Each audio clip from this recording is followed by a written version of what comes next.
Hello. Today's topic is my estate administrator or an estate administrator in Florida has to be a Florida resident. And I will answer that question, but on our last video, Ms. Nadia and I were trying to connect on a Frisbee toss and we were unsuccessful, and we just simply can't let that stand. She insisted that we try this again, so we're going to show that she can do it before I get to the topic. You ready? Here we go.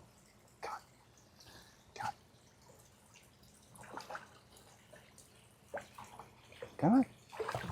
Yes! Ha! Told you she could do it.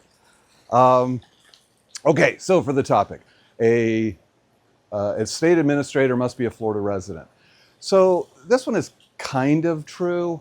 If it's a court-appointed position, they do have to be a Florida resident, or they can also be a family member. A family member can live anywhere in the United States and still qualify.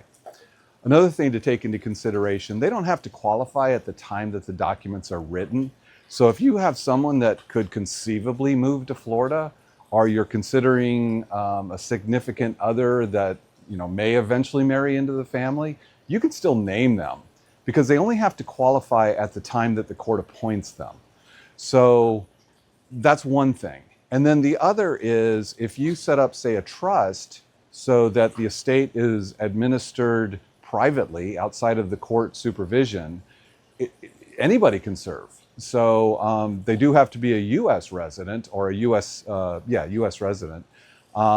So this one I'm actually going to mark down as myth, because while a court-appointed position does require a Florida resident or a family member, you can avoid all of that with a properly set up trust as well. So there's so many ways of using someone who would not otherwise qualify that, again, this is a myth, and I hope you enjoyed that.